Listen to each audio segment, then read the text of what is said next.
屌屌屌屌，我係迪路，我係冇到。今次咧都係講呢個出征東營嘅，但係今次唔係講我，係講呢個無道嘅，比我之前就要早去一個星期嘅出征東營無道篇，佔領日本，好嘢！喂，屌唔講得呢句屌啊！好啦，咁而家即刻睇下第一日出發前係做咗啲咩呢？呢個錢香港出發啊，冇計，隻馬俾人扣留咗，過唔到關，咁啊有坐翻飛機過去啦，咁啊帶上我嘅替身，出發落機又放低行李啊，咁啊求其揾間嘢食食下啦，咁就去咗食呢間壽司同埋呢個茶鍋，咁啊嘢食就一般，還可以接受啦，但係間嘢食都多人食嘅，嗰陣時去到好似都係夜晚6、7點嗰個鐘數，都多人，都排咗差唔多半個鐘隊，係原本係諗住食壽司嘅，發現太多人啦，都係求嗰間嘢食嘅，結果排咗半個鐘 ，shit。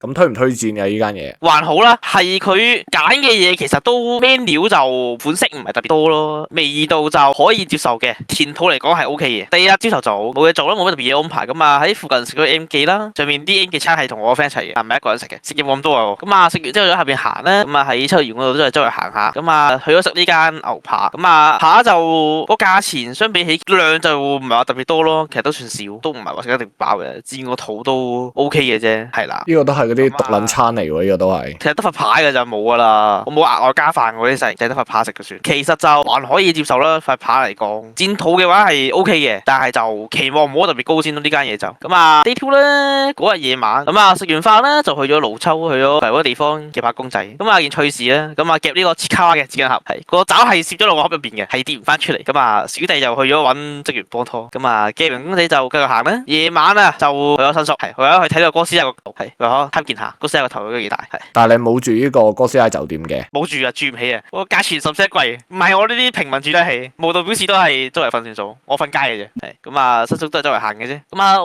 next day 啦。咁啊，第日22號啊，朝頭早啊，食個雞翼架。早餐食飯係比較尷尬些少嘅，畢竟唔太慣。跟住加又食咗呢個好似係某 VTuber 推介嘅餐嚟嘅，係啦。咁啊，味道嚟講好食嘅，價錢就 OK 嘅。畢竟雞翼架都係連鎖餐廳，味道上亦都唔會差到去邊噶啦。飯係 OK 嘅，只不過我想講碗湯咧，真係有啲鹹咧，本人食得幾鹹嘅。跟住加我係唔推薦嘅，我係。其實係嘅，我唔係幾推介朝頭早食雞翼架嘅。同埋難得嚟日本，你都食吉野家都好撚接喎，真係。我唔想噶，個 friend 推介，我就係馬捉住我叫我食嘅，冇辦法嘅。好，食完雞翼架啦，繼續夾公仔。畢竟嚟到日本一場嚟到。夾下公仔，冇留翻香港嘅折磨自己啊！畢竟，香港啲夾公仔你夾到咩？煮地幾錢先夾到？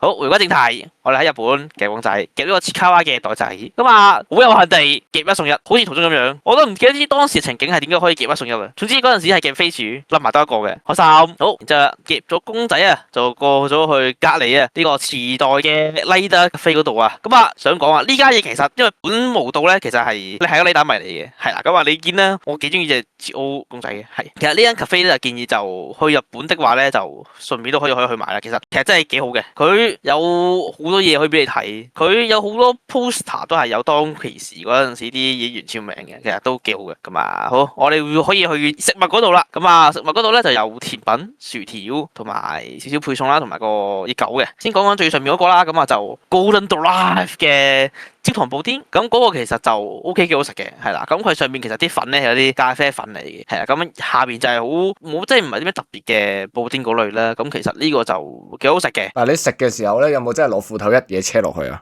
把斧頭係劈唔爆嘅，係啊，把斧頭嗰層係米紙過嚟嘅就係劈唔爆嘅，係啊，但係可以食㗎個斧頭係咁啊，係下邊張卡係喺附近打機拎翻嚟嘅，係咁啊，之後做到隔離咧就係科邪佢嗰份薯條同埋 Risotto 嗰份意粉嚟嘅，好似係薯條就冇咩好講啦，冇乜特別，都係普通份薯條，只係佢隔離嗰個 W 佢嗰個麵咧就係驚豔到我嘅。係啦，佢係好似係意大利粉嚟嘅，咁啊綠色嗰邊係葱，黑色嗰邊係紫菜嚟嘅，白色嗰條我唔記得係芝士定唔知係乜嘢，總之係幾好食。咁之後下邊嗰個就係薯仔，總之都係薯仔料理啦，係啦。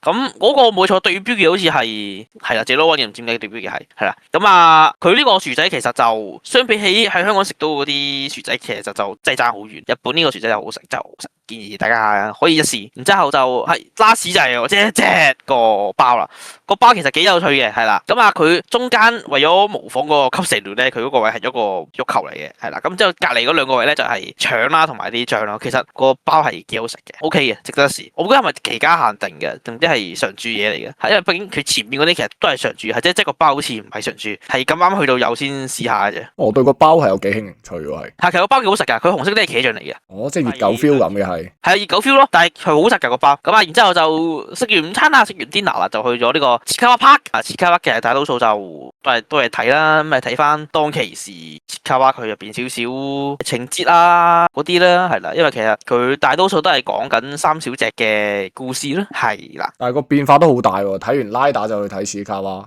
冇計啦，切卡瓦唔係我想去嘅。我都係陪個 friend 過去嘅啫，我就擘話想睇切卡娃喎，有咩計啊？咁啊喺遲咗啦，睇完切卡娃就兜下咁啊，都唔知行咗幾耐咯。咁啊就喺附近啦，求其揾咗間拉麵店食。咁啊我食咗呢個好似係咩斷咗拉麵嗰類啲 friend，就係有似係嗰類啦。咁啊總之就係咧，附近係揾咗間嘢食。呢間拉麵店其實就 O K 嘅。咁啊原先我嘅隻馬係話諗住食得難嘅，本人就唔係特別中意話喺日本食嘢都想排隊，冇特別大興趣。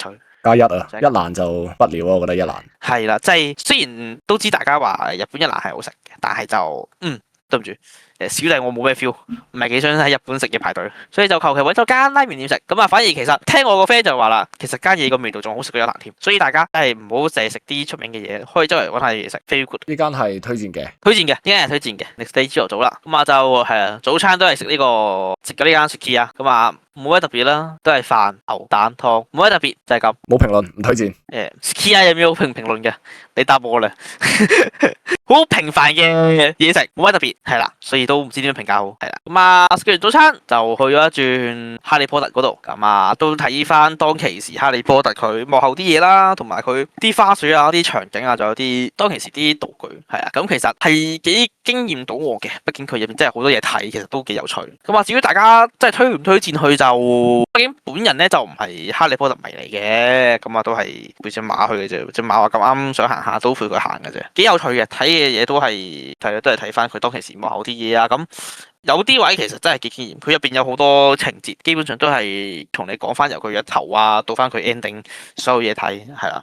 咁啊同埋佢個杯嘢飲，買完之後一個杯你係可以拎走翻屋企嘅。咁啊之後啦，因為去完哈利波特島啊，都仲係晏晝，所以我哋翻咗一轉池袋嘅，去咗玩呢個拉打隻卡機。咁啊，想講，唔知大家有冇玩過以前隻 Gunpla Rising 咧？咁啊，以前隻 Gunpla Rising 咧就係靠撳嗰3粒掣去玩遊戲嘅啫。咁啊，而家好似停咗代數啦，變咗就轉咗新機，就係 Gunpla Legend 啦。咁啊，Gunpla Legend 咧同舊代唯一即係最大嘅分別，第一啦，以前嘅 Gunpla Rising 係撳掣，新嘅係靠個 Touch Mon。香港基本上就唔會入噶啦，畢竟有經歷過以前香港 Gunpla Rising 嗰個時期咧，就清楚有陣時啲人個鐵砂掌係比較神奇嘅，係唔知個掣點解打得爆嘅。咁其二啦，就係佢以前嘅 Gunpla Rising 係3張卡做一隊，加多個道具幣嗰類啦。咁而家就變咗做4張卡隊，加多個道具卡，或者場景卡咁樣。個玩法其實大致上都係差唔多，但係就玩嘅嘢都係一樣咯。咁即係咪耐冇玩咧，變咗佢新嘅 Gunpla Rising 就可能操作上比較困難咁樣。但係啲卡使唔使重貨啊？啲卡？啲卡基本上市面上部分卡鋪都得買呢啲卡嘅，只要係咪重貨睇你個人嘅啫。有陣時呢隻 game 大多數都講技巧，基本上你買親都係啲冇咩卡特別話廢嘅，據我所知，所以真係唔使點重貨，除非你真係想坐喺部機面前係咁抽卡嘅啫。好似抽一次卡都係100 yen 一次，咁好似最多你可以抽8下咯，抽完8下就要讓俾下一個。即係機主想重貨啊，使唔使特別收啲貴卡嗰啲，就見仁見智啦。因為你收翻佢啲原畫嚟講，其實都好平嘅啫，啲原畫。唔真係俾佢收貴卡。打完機之後啊，就去咗揾埋我個朋友啦，居住日本嘅朋友們。咁啊，食咗餐烤肉，想講啊，呢一間烤肉啊，啲沙律好好食，夜食沙律。咁啊，肉類其實真係都 OK 嘅，啲肉都唔差，比起香港食到嘅嘢真係更加好食嘅。OK 啦，香港啲嘢又貴又唔係特別好食，香港真係辛苦。咁啊，呢間係真係極力推介嘅。如果大家去嘅話，建議食沙律，沙律係一定要買，真係好好食。好 fresh 好新鮮。咁啊，第日啦就去咗睇 Gundam，係啦，嗰陣時朝頭早去咗睇 Gundam 啦。咁啊，簡單望一望啦，畢竟循例就每一轉都順便望埋咧。咁啊，好有幸地係見到 Gundam 佢變形嗰一幕嘅，咁啱去到嗰個鐘數差唔多佢變形啦，好似冇記錯係隔1個鐘變形一次嘅。但係佢係夜晚先好睇喎，係啊，夜晚先好睇啊！你夜晚真係佢，因為佢係真係要發光噶嘛。至於日頭其實就盞燈唔係就特別易見到咯。見仁見智呢啲，大家朝早去又好，晏晝夜晚去又好，見仁見智咯。我推薦由夜晚去嘅。咁啱我哋都係朝頭早冇嘢做，過去睇睇啫。咁啊，睇完 Gundam啊之後就去咗商場嗰邊啦。第一就去咗睇，就順便去日本買下啲咩拉打玩具。就去咗呢間嘢睇睇，上面嗰間就其實都多拉打啊特攝類嘅玩具嘢賣嘅，都比較齊全。反而你好似冇記錯去到劍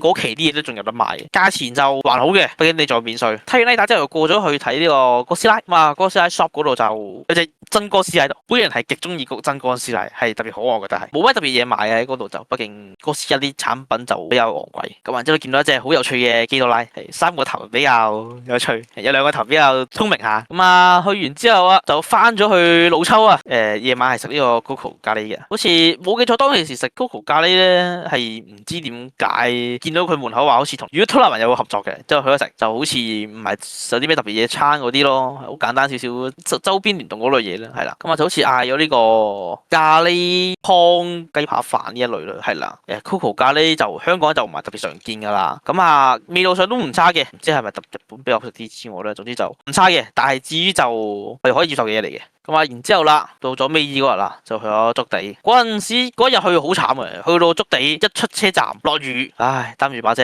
行到過去。其實去築地食嘢咧，就最好都係揀天氣好啲去食會好啲，因為擔住把遮周圍行真係唔係幾得方便咧。個人濕住，其實當日都唔係特別胃口。係咁啱見到有一檔，佢有呢個海膽一口牛，即係附上呢個，其實幾好食噶，幾有 feel 噶。呢度係點講咧？雙重冰火啊，係啊，又凍又熱，好好食。建議大家有幸嘅話係可以去試一試的。咁啊，之後仲要食咗呢個牛嘅壽司，我唔記得係咩牛啦，總之就都好食嘅。咁之後隔離嗰個生蠔咧就第二間餐廳嚟嘅，嗰間餐廳就零零四四咁啱都係路過見到要去食嘅啫，係啦，冇特別去 plan 定或者啲乜嘢。當其時係講真，香港好少可食到話咁肥美嘅生蠔，亦都少少食到咁鮮甜嘅生蠔。本人係特登仲要嗌多咗2-3碟嘅，仲要係特登嗌多咗。至於真 last day 啦，咁26號就因為晏晝要搭飛機翻香港啊，咁啊上晝咁啱冇嘢做，就去咗全日玩呢個 Gumbo Rising 部機啦。OK 啦，翻香港玩唔到就上晝就喺日本度喺秋葉原嗰邊就係咁玩 Gumbo Legend 呢部機，好好玩。翻香港冇得玩到啲成日本。咁啊就係簡單嘅一程日本之旅啦。好啦，咁之後咧就到呢個戰利品環節啦。咁你有乜嘢戰利品咧？咁啊呢度係展示咗少部分嘅戰利品嚟嘅啫。咁啊，因為畢竟人咧就翻到香港之後咧就冇點特別執翻啲戰利品出嚟影相。咁呢度係少部分嘅戰利品嚟嘅啫。當其時就可能就去咗呢間 cafe 度啦，就買咗件衫同埋頂帽。其實仲有一個啤酒杯嚟嘅，就係個 Suka 冰仔擺嗰個 pose 嘅啤酒杯，嗰個係幾有趣嘅，係買咗一隻嘅，冇擺上啫。嗰陣時就去咗馬達小嗰度啦，就買咗啲老玩具翻去懷舊翻童年。咁啊買咗授權個西遊刀翻去，因為香港都唔係特別易見，同埋就買咗 Blade 劇場版反派嗰把刀，因為畢竟香港真係唔常見呢啲嘢，咁啊咁喺日買到把刀就其實你都係同原版同冇換色嘅啫，唔使特別去追嘅。如果 CSM 就玩 CSM 啦。至於隔離就係 Gumbo Legend 啲卡同埋少量嘅 BS 卡，BS 聽到話佢出新制之後就冇啲特別去想玩，冇玩嘅樂趣，都係買翻少量 BS 翻去擺度就算數。咁啊至於中間嗰張 Kizuna Feel 係小弟去日本抽呢個盲包嘅時候咧就抽翻嚟嘅，成功係好完美咁回到本嘅，冇蝕錢嘅行為嘅，係特別優秀的。咁啊至於就係隔離嗰啲 Gumbo Legend 啲卡啦，其實啲卡圖係幾靚嘅，有收藏價值，就算香港冇得玩啊都可以買翻少少收藏添。咁啊至於就係嗰兩張嘅演然 Alex 同埋張阿波羅之話，咁啱見到本平，所以買翻嚟係啦。咁啱 Alex 就有啲用處就想買翻嚟擺到先，等日後先再偷出嚟用。好啦，咁你對今次嘅行程啊表現到係覺得點啊？其實本來係極其之中意呢個行程嘅，咁畢竟其實基本上去到日本都圓咗豆腐夢噶啦，又可以去到呢個間 cafe，亦都可以買翻自己多年買唔到嘅玩具翻嚟又玩，其實大滿足噶啦都，畢竟人生唔係好多次去日本嘅啫，我都係。咁如果你下次去嘅話，你會揀邊度啊？都係睇情況，可能都係揀翻老抽，因為睇下到時真係仲冇啲咩特別，即係要再去買啦。一係睇到時情況嘅啫，冇話特別想去邊，就係隨緣。即係 I mean 你唔使特別陪 friend 咁樣，即係好似我咁冇陪女朋友咁，就當然有啲特別行程啦。咁你唔使陪 friend 嘅話，即係齋你自己一個去啦。咁你會去邊啊？呢個 good question 嚟嘅，可能都係去翻老抽係啦，因為畢竟老抽都喺我心目中嚟講都多嘢睇嘅。順便老抽都係睇下冇啲咩動漫嘅周邊啊，順便買翻，因為老抽其實嗰邊附近都有少少係買呢打嘢或者 BS 啊嗰類嘅嘢多。咁啊唔係話其他地方冇啦，只不過係咪老抽嗰類比較集中些少，會去翻嗰度睇多啲咯。好啦，咁今次咧就係呢個無道嘅自己嘅出征東瀛篇啊，完。有咩結尾啊？屌完。